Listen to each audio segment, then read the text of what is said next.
వి gold trusted gold buyers తాకట్టులో ఉన్న బంగారాన్ని విడిపించి ఈ రోజు ఉన్న మార్కెట్ ధరకే కొనబడును. మరిన్ని వివరాలకు సంప్రదించండి 7771077720. 10వ తారీఖున విడుదల అవుతున్న హై బడ్జెట్ మూవీస్ ఏవైతే ఉన్నాయో, ఒకటి గేమ్ చేంజర్, రెండవది మరో 2 రోజుల్లో వెంటనే విడుదలవుతున్న బాలకృష్ణకి సంబంధించిన డాకు మహారాజ్ సినిమాలకు సంబంధించి కొంత లీగల్ ఇబ్బందులు తలెత్తే పరిస్థితి అయితే చాలా స్పష్టంగా కనపడుతుంది. ఎందుకంటే టికెట్లకు సంబంధించిన వ్యవహారంలో కావచ్చు, బెనిఫిట్ షోలకు సంబంధించిన వ్యవహారంలో కావచ్చు, వీటన్నిటిలో కూడా ఇప్పటికే తెలంగాణలో ఆ షోలను రద్దు చేసినా ఇక్కడ ఆంధ్రప్రదేశ్ ప్రభుత్వం పూర్తిగా వీళ్ళకి 14 రోజుల పాటు బెనిఫిట్ షోకి అర్ధరాత్రి 1 గంటకు అనుమతి ఇచ్చింది. మరోవైపు 14 రోజుల పాటు టికెట్లు పెంపును కూడా జీవో ఇచ్చిన నేపథ్యంలో దీని మీద రేపు ఉదయాన్నే హైకోర్టుకి కొంతమంది రిట్ పిటిషన్ వేస్తున్న పరిస్థితి అయితే కనపడుతుంది. ప్రస్తుతం మనతో పిల్లు వేస్తున్న పరిస్థితి అయితే మనకు కనపడుతుంది. పిల్లుకి సంబంధించి ప్రజా ప్రయోజనాల వాద్యాన్ని వేయబోతున్నారు. దానికి సంబంధించి ప్రస్తుతం శివప్రసాద్ రెడ్డి గారు మనతో ఉన్నారు. మాట్లాడే ప్రయత్నం అయితే చేస్తాం. అసలు ఎందుకు ఈ సినిమాకి పిల్లు ద్వారా ఎందుకు వచ్చింది, ఎందుకు ఈ 2 సినిమాలకు సంబంధించి పర్టికులర్గా వేయబోతున్నారు, ఆయన మాట్లాడినాడు తెలుసుకునే ప్రయత్నం అయితే చేద్దాం. సార్, రేపు ఇది హైకోర్టుకి రాబోతుంది అది పిల్లు అనేది. సో అసలు యాక్చువల్గా ఏ మోటివేషన్, ఎందుకు మీరు ఈ సినిమాలు 2 సినిమాలని హైకోర్టులో వాదించాలి, దాన్ని ఆపాలి, బెనిఫిట్ షోలు రద్దు చేయాలి అనేది మీ వాదన ఎందుకు చేస్తున్నారు? ప్రధానంగా ఆంధ్రప్రదేశ్ ప్రభుత్వం 2022లో ఉత్తర్వు 13 జారీ చేశారు.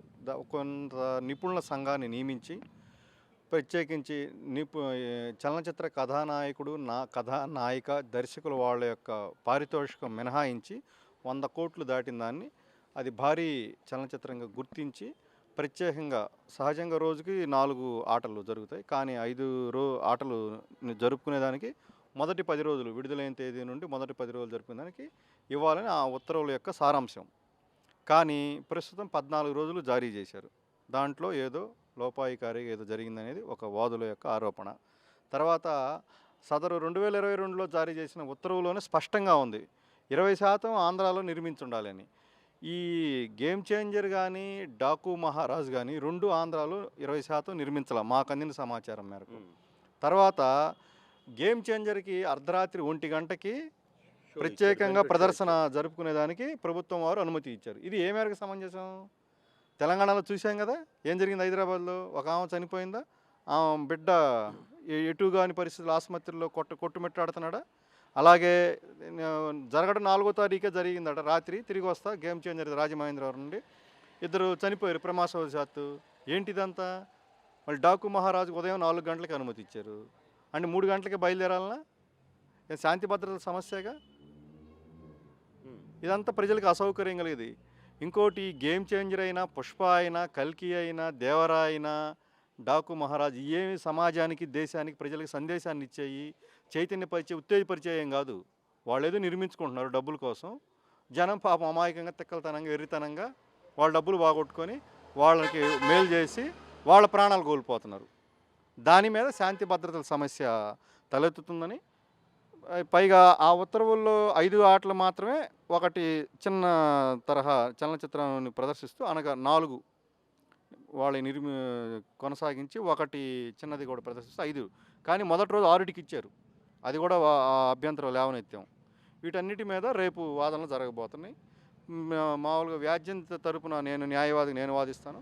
కేంద్రం తరపున, ఆంధ్ర ప్రభుత్వం తరపున వారి న్యాయవాదనలు విన్న తర్వాత న్యాయస్థానం వారు సానుకూలంగా ఉత్తర్వులు వస్తాయని, ఇది ప్రజా ప్రయోజన వ్యాజ్యం కనుక ప్రజలకు మేలు జరిగే విధంగా వస్తాయని ఆశిస్తున్నాం. అంటే బేసిక్గా ఇక్కడ శ్రీనివాస్ కావచ్చు, ఒక పిటిషన్ తరఫు నుంచి మీరు లాయర్గా వాదిస్తున్నారు.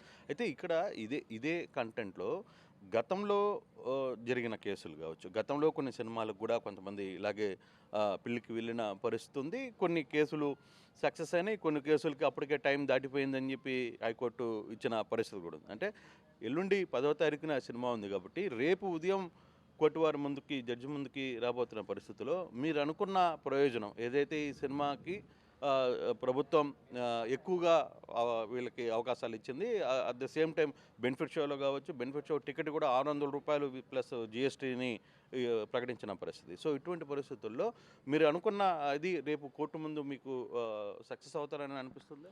ఖచ్చితంగానండి. సరైన ప్రశ్న లేవనెత్తారు తమరు. గేమ్ చేంజర్ కథానాయకుడు ఎవరండి? ప్రస్తుత ఉప ముఖ్యమంత్రి గారి స్వయాన అన్నగారి కుమారుడు. డాకు మహారాజ్ గారి చలనచిత్ర కథానాయకుడు ఎవరండి? స్వయాన ముఖ్యమంత్రి గారి బావమరిది గారు మరియు శాసనసభ్యులు కూడా. అంటే వాళ్ళు ఏం చేసినా ఎలా ఉన్నా చెల్లిద్దా? న్యాయస్థానాలు చూస్తూ ఉంటాయా? ఉండవు. ప్రజాస్వామ్యంలో శాసన కార్యనిర్వాహక శాఖలు సరైన సమయంలో సరైన రీతిలో సరైన విధంగా సకాలంలో స్పష్టంగా స్పందించినప్పుడు న్యాయస్థానాలు ఉన్నాయి. గౌరవ న్యాయస్థానం వారు మా వాదనలు ఆలకించి మా యొక్క అభ్యంతరాల్లో పటిమని గుర్తించి సానుకూలంగా వస్తాయని ఆశిస్తున్నాం. పవన్ కళ్యాణ్ గారు హైదరాబాద్ పుష్ప మీద ఒక రకంగా స్పందించారు, ఇక్కడ గేమ్ చేంజర్ మీద ఇంకో రకంగా స్పందించారు. బాలకృష్ణ గారు డాకు మహారాజు కథానాయకులు, వారు స్వయాన ఒక నియోజకవర్గం నుంచి శాసనసభ్యులు వరుసగా మూడోసారి, మరియు మంత్రి గారి మామగారు మరియు ముఖ్యమంత్రి గారి బావమరిది గారు. అయితే ఇక వాళ్ళకి అనుకూలంగా జరుగుతాయా? ఉదయం 4 గంటలకు ఆట ఏంది? 1 గంటకి గేమ్ చేంజరు. 4 గంటలకి 4 గంటల కంటే 3 గంటలకి బయలుదేరాలనా? 1 గంట కంటే 12 గంటలకి బయలుదేరాలనా? 12 బయలుదేరాలనా? మళ్ళీ ఎన్ని గంటలకు అయిపోయింది? 1 గంట మొదలైతే సుమారుగా 3:30 4కి 2.5 గంటలు వేసుకుంటే మధ్యలో విరామం కలిపి 3:30 4కి అయింది. అసలు ఆ సమయంలో ఒక గుంపులుగా వస్తుంటే శాంతి భద్రతలు అదుపు చేయడం ప్రభుత్వానికి సాధ్యమయ్యే పనేనా? కానీ ఇదే సబ్జెక్ట్లో 2022లోనే ఒక కమిటీ కూర్చునింది. దానికి సంబంధించి ఒక నిర్ణయాలను తీసుకున్నారు. ఆ 2022కు సంబంధించిన వ్యవహారంలో కొంత టికెట్లను తగ్గించే ఒక ప్రయత్నం కూడా జరిగిన పరిస్థితి. కానీ ఇప్పుడు వరుసగా మనం చూసుకుంటే వరుసగా 2-3 సినిమాలకు కూడా ఆంధ్రప్రదేశ్ ప్రభుత్వం వాళ్ళకి షోలు ఇచ్చింది. తర్వాత రేట్లు కూడా మనం పుష్పాన్ గాని చూసుకుంటే దాదాపుగా 1,400 కోట్ల రూపాయలు, 1,400 టికెట్ ఒక్కొక్క ధర 1,400కి మింది. కానీ అది బ్లాక్లో దాదాపుగా 10,000 దాకా వెళ్ళిన పరిస్థితి. సో ఈ వాదనని మీరు రేపు ఏమైనా తెర మీద తీసుకుని వచ్చే పరిస్థితి? ఖచ్చితంగానండి. ప్రధానంగా అందుకని నిర్మాతల్ని కూడా మేము దీంట్లో ప్రతివాదులుగా చేర్చాం. ఇదంతా నకిలీ. వాళ్ళు 100 కోట్లు అసలు ఎక్కడ గేమ్ చేంజర్కి కానీ డాకు మహారాజు గారు కానీ అది 2 ఉత్తమ ఆటలు అసభ్యంగా అసత్యంగా ప్రభుత్వానికి సమర్పించారు. సినిమా ఖర్చు కాలేదు, 100 కోట్లు కాలేదు అనేది మీరు ఎట్లా రుజువు చేయగలరు? మీకు ఏ ఆప్షన్స్ ఉన్నాయి? అంటే ఒక్కొక్క సినిమా హీరో కావచ్చు, లేకపోతే హీరోయిన్ కావచ్చు, లేకపోతే వాళ్ళకున్న రెమ్యునేషన్స్, తర్వాత డైరెక్టర్స్, ఆడ వాడుతున్న టెక్నాలజీ, గ్రాఫిక్స్, చాలా విభాగాలు ఉంటాయి కదా దీంట్లో. కదా సరిగ్గా ప్రజలందరూ గమనించాల్సిందిగా కోరుతున్నాను. ఆదాయ పన్ను శాఖ అయితే గత 3 సంవత్సరాల నుంచి దాఖలు చేస్తారుగా ఎంతెంత వాడేమనేది. వాళ్ళు ఉదాహరణకి మీరు అన్నట్టు ఇప్పుడు మీరు అనేక సాంకేతిక అంశాలను లేవనెత్తారు. వీటన్నిటికి ఎంతెంత ఖర్చు పెట్టేమనేది రసీదు ఉంటుందిగా. ఆ రసీదులు అయ్యి ప్రభుత్వాన్ని సమర్పించారా? ప్రభుత్వాన్ని సమర్పించకుండానే ప్రభుత్వం కూడా వాళ్ళతో లాలూచీపడి నిర్మాతలతో అవగాహనకు వచ్చి, కారణం ఏంటంటే ముఖ్యమంత్రి గారు ఉప ముఖ్యమంత్రి గారు కుటుంబ సభ్యులు ఉండటం వల్ల ఇదంతా జరుగుతుంది. ఇందులో ఏమైనా సందేహం ఉందా? ఇక్కడ ఎక్కడైనా పొలిటికల్ మోటివ్ ఉందా? పొలిటికల్ మోటివ్గా మీరు ఆలోచించే ప్రయత్నం ఏమైనా జరుగుతుందా? ఎందుకంటే ప్రతి సినిమా ఆంధ్రప్రదేశ్ నుంచి సినిమా రంగం హైదరాబాద్ నుంచి ఆంధ్ర వైపుకి తరలి రావాలనేది ప్రతి ఒక్కరూ కోరుకున్నారు. గతంలో అదే మాట అనుకున్నారు. ఇప్పుడు వాళ్ళని కూడా పిలిచే ప్రయత్నం అయితే సినిమా ఇండస్ట్రీ బాగుండాలని ఒక వాదన తెలుగు చిత్ర పరిశ్రమ గట్టిగా చేస్తుంది. మేము ఇంత కోట్లు డబ్బులు పెట్టి సినిమాలు తీస్తున్నాం, మమ్మల్ని బరిగితే ఆ సంస్థ ద్వారా సినిమాల ద్వారా బతికే వాళ్ళు చాలామంది కూడా ఉన్నారు అనేది వాళ్ళ తరఫు నుంచి ఒక వాదన. తప్పకుండా. భారత రాజ్యాంగం అధికరణ 14 అందరూ సమానమే, అధికరణ 21 అందరూ స్వేచ్ఛగా జీవించాలి, అధికరణ 19 భావ వ్యక్తీకరణ స్వేచ్ఛ హక్కు ఉన్నాయి. 14, 19, 21 ప్రకారం మీరు అన్నది సమంజసమే. కానీ అది న్యాయబద్ధంగా, చట్టబద్ధంగా, ధర్మబద్ధంగా 20% ఎక్కడ నిర్మించడం ఆధారాలు చూపించమనండి. అట్లాగే కథానాయిక, దర్శకులు ముగ్గురి పారితోషికాలు మినహాయించి 100 కోట్లు ఎక్కడ వినియోగించారు, దానికి ఆధారాలు చూపిస్తే మేము ఉపసంహరించుకునేది సిద్ధమే. ఖచ్చితంగా వాళ్ళని ప్రోత్సహించాల్సిందే. భారత రాజ్యాంగం అధికరణ 14 అందరూ సమానమే, అధికరణ 21 అందరూ స్వేచ్ఛగా జీవించాలి, అధికరణ 19 భావ వ్యక్తీకరణ స్వేచ్ఛ హక్కు ఉన్నాయి. 14, 19, 21 ప్రకారం మీరు అన్నది సమంజసమే. కానీ అది న్యాయబద్ధంగా, చట్టబద్ధంగా, ధర్మబద్ధంగా 20% ఎక్కడ నిర్మించడం ఆధారాలు చూపించమనండి. అట్లాగే కథానాయకుడు, కథానాయిక, దర్శకులు ముగ్గురి పారితోషికాలు మినహాయించి 100 కోట్లు ఎక్కడ వినియోగించారు, దానికి ఆధారాలు చూపిస్తే మేము ఉపసంహరించుకునేది సిద్ధమే. ఖచ్చితంగా వాళ్ళని ప్రోత్సహించాల్సిందే. ఉదాహరణ రాజేంద్ర ప్రసాద్, ఆ నలుగురు అట్లాంటివి నిర్మించమనండి. ఒక్క నిర్మాత ముందుకు రావట్లేదే. ఆ నలుగురు ఎంత సందేశాత్మక చలనచిత్రం అండి. చిరంజీవి గారు వారి కుమారుడేగా ఇప్పుడు రేపు కథానాయకుడు. సైరా నరసింహారెడ్డి నిర్మించారుగా. అలాంటి స్వాతంత్ర సమరయోధుల గాథల్ని నిర్మించమనండి. ఎవరు వద్దన్నారు? మేము హర్షిస్తాం. స్వతహాగా నేను చిరంజీవి గారిని ఈ పరిస్థితుల్లో అంత సంక్లిష్టంగా అంత డబ్బులు పెట్టి సైరా నిర్మించినందుకు అభినందనలు తెలియజేస్తున్నాం. అలాంటివి నిర్మించమనండి. లేదంటే ఆ నలుగురు లాంటి సందేశాత్మక చలనచిత్రాలు నిర్మించమనండి. లేదంటే ప్రజలకు చక్కని వినోదం. అహనా పెళ్ళంట ఎట్లా జంధ్యాల గారు ఏమన్నా అసభ్యత. అప్పుడున్న పరిస్థితులు వేరు, అప్పుడున్న టెక్నాలజీ వేరు. ఇప్పుడు టెక్నాలజీ మారిపోయింది. మొత్తం గ్రాఫిక్స్ బయట నుంచి ఇంటర్నేషనల్ నుంచి కెమెరామెన్స్ని వివిధ రకాలుగా వాడుకోవాల్సిన పరిస్థితి. అయితే పర్టికులర్గా ఈ 2 సినిమాల విషయంలో ఎందుకు ఇంత దూరం వెళ్ళాల్సిన పరిస్థితి వచ్చింది? హైకోర్టు ద్వారా వెళ్ళి దీన్ని ఈ సినిమాకి ఇబ్బంది కలిగించాలనే వ్యవహారంలో వెనకాల ఏదైనా మోటివ్ ఉందా? అలా అంటే గతంలో కల్కి ప్రభాస్ గారిది, అలాగే దేవర రామారావు గారిది, ఇటీవల పుష్ప 2 అల్లు అర్జున్ గారి కూడా సవాల్ చేసి ఉన్నాయి. వాటిల్లో కూడా 14 రోజులకు అనుమతిస్తే దేవర పుష్ప 2కి వచ్చేసి 10 రోజులకే న్యాయస్థానం వారు పరిమితం చేశారు. తర్వాత పుష్పాలు అయితే ఆదాయ పన్ను శాఖ వస్తు సేవల పన్ను అనగా జిఎస్టీ కూడా సమర్పించలేదంటే దానికి కూడా తాకీదులు జారీ ఉన్నాయి. ఈ నెలాఖరులో వాయిదా ఉంది. అప్పుడు ఖచ్చితంగా తేలిద్ది. వాళ్ళు అసలు ఎన్నేందుకు ఇప్పుడు అందరినీ నిర్మాతల్ని, కథానాయకులను, ప్రతివాదులు చేర్చాం. వాళ్ళు స్వచ్ఛందంగా అంటే ఎలాగో రేపు తాకీదులు జారీ అవుతాయి. లేదంటే స్వచ్ఛందంగా ఇప్పుడు ఈ పాటికే మీకు తెలిసి ఉంటుంది. నేను ఇప్పుడు ఉప ముఖ్యమంత్రి గారు వారి అన్నగారి కుమారుడు శ్రీ రామ్ చరణ్ గారిని, అలాగే హిందూపురం శాసనసభ్యులు కథానాయకులు శ్రీ నందమూరి బాలకృష్ణ గారు, వారి బావగారు శ్రీ నారా చంద్రబాబు నాయుడు గారు ఈ పాటికి వారి దృష్టికి తెలిసి ఉంటుంది. లేదంటే ప్రసార మాధ్యమాలు అంటే మీ 4వ మూలస్తంభం మీ ద్వారా తెలిసి ఉంటుంది. రేపు స్వతహాగా స్వచ్ఛందంగా వచ్చి వాళ్ళు సమర్పించమనండి.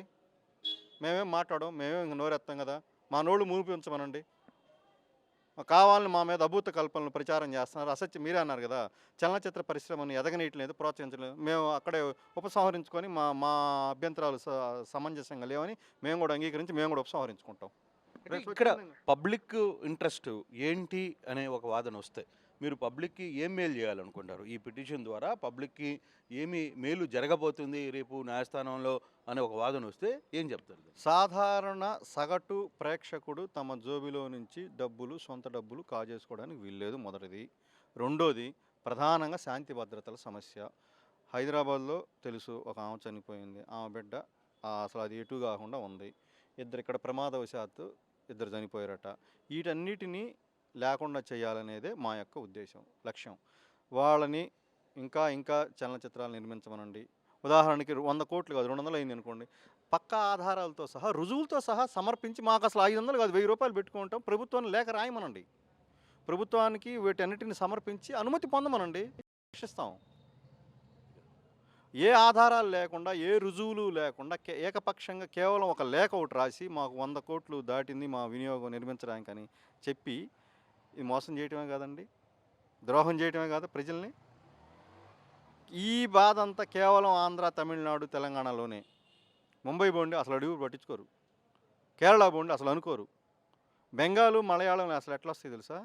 అత్యంత అద్భుతంగా సందేశాత్మకంగా చలనచిత్రాలు ఉంటాయి, వాస్తవ రూపకానికి దగ్గరగా ఉంటాయి. కేరళకు పోతే మన ఊళ్ళలో ఇళ్లలో ఎట్లా ఉంటుంది అట్లాంటి సినిమాలు నిర్మిస్తారు.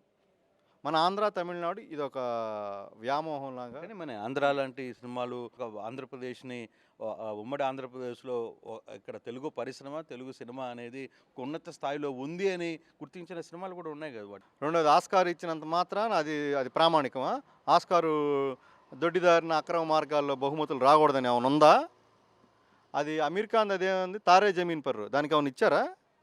ఆ నలుగురికి పోయిన జాతీయ బహుమతి వచ్చిందా? రంగారావు గారికి విశ్వవిఖ్యాత ప్రముఖ కళాకారుడే కదా రంగారావు గారు, మన తెలుగు రంగారావు గారు. ఏమనుకో ఆయనకి 60లోనే వెస్టిండీస్లో గుర్తించారు, భారతదేశం ఈరోజు గుర్తించాల. ఒకసారి నేను కేంద్రానికి లేఖ రాశా, నా దగ్గరికి ఇప్పటికీ రుజువు ఉంది, ఆయన పద్మశ్రీ ఇట్లాంటి ఏమైనా బిరుదులు ప్రకటించమని.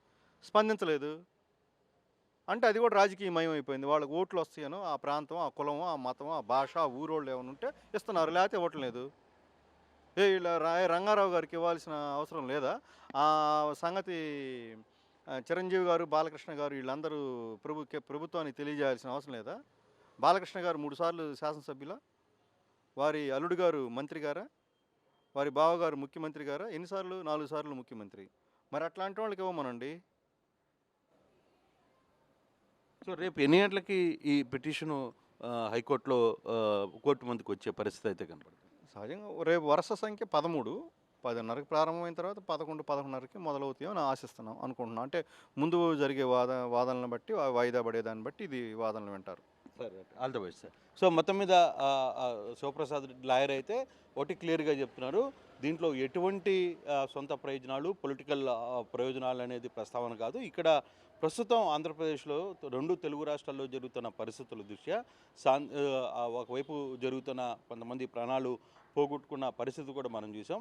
అందులోనూ అర్ధరాత్రి పూట సినిమాలకి 6వ షోకి బెనిఫిట్ షోలు అనుమతి ఇవ్వడం అనేది కొంత ఇబ్బందికరం. ప్రజలందరూ కూడా ఈ వ్యవహారంలో చాలా వరకు ఇబ్బందులు పడే పరిస్థితులు ఉన్నాయి. కాబట్టి రేపు ఉదయాన్నే దీనికి సంబంధించిన వ్యవహారం కోర్టులో వాదించడానికి సిద్ధమవుతున్నానని చెప్పి లాయర్ చెప్తున్న పరిస్థితి.